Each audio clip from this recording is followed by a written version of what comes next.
D বক্সের বাইরে থেকে দারুণ একটা ক্রস, নেপালের ডিফেন্ডারদের চোখে ধুলো দিয়ে সেখানে জায়গা মতো পৌঁছে গিয়েছিলেন হামজা দেওয়ান চৌধুরী। হেড করতে পারতেন, কিন্তু না, কয়েক মিলিসেকেন্ডের মধ্যেই ডিসিশন নিলেন, করলেন একটা বাইসাইকেল কিক অ্যান্ড গোল।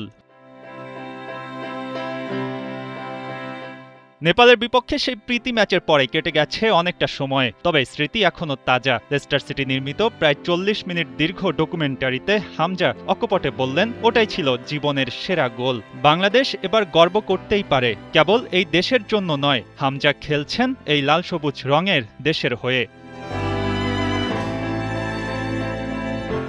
যখন বাংলাদেশের হয়ে খেলার সিদ্ধান্ত নিলেন, তার মা অঝরে কাঁদছিলেন। লেস্টারের ডকুমেন্টারিতেও চোখ চিকচিক করছিল মা রাফিয়া চৌধুরীর। বাংলাদেশের প্রতি হামজার ভালোবাসা এর মধ্যে দেশের সবাই দেখেছে। ছোটবেলার অনেকটা সময় বাংলার হাওয়া বাতাস খেয়ে বড় হয়েছেন, এ দেশ নিয়ে তো জানতেন, আর অনুভূতিটা আসতো একেবারে ভেতর থেকে। ছেলে এখন লাল সবুজের জার্সি গায়ে জড়িয়েছে, তার বাবা প্রাউড ফিল করেন।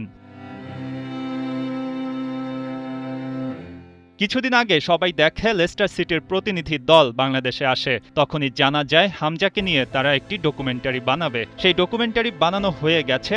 শুক্রবার প্রকাশিত প্রায় ৪০ মিনিটের ভিডিওতে উঠে আসে হামজার না জানা অনেক গল্প, অনেক কথা। হামজা খুবই অনুভূতিপ্রবণ, হামজা বেশ বুদ্ধিমান, হামজা খুবই প্রতিযোগিতামূলক, বলছিলেন তার মা রাফিয়া চৌধুরী।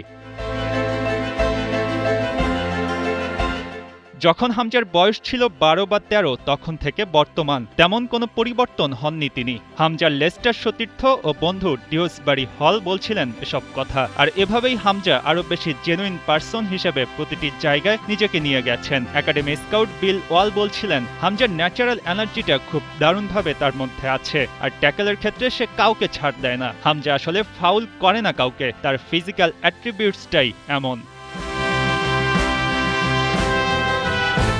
হামজা দেখেছে বাংলাদেশের মানুষ সুবিধা বঞ্চিত, আর সেটাই তার মনে উকি দিয়েছে বারবার।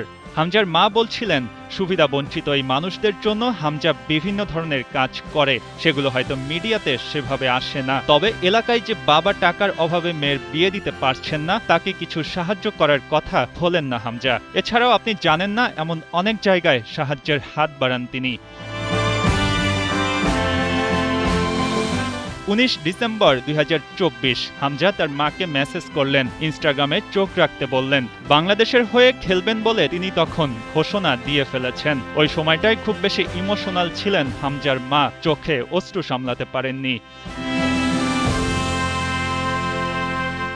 দীর্ঘ ডকুমেন্টারিতে হামজা জানা অজানা অনেক কথা বলেছেন। সেসব কথায় খুব স্পষ্টভাবেই বোঝা যায় হামজার মন মানসিকতা, একজন ফ্যামিলি ম্যান, দারুণ বন্ধু, কিংবা মাঠে নিজের সেরা দেওয়ার মানসিকতা। হামজা বিনয়ের সাথেই প্রতিটি জায়গায় যেন নাম্বার 1।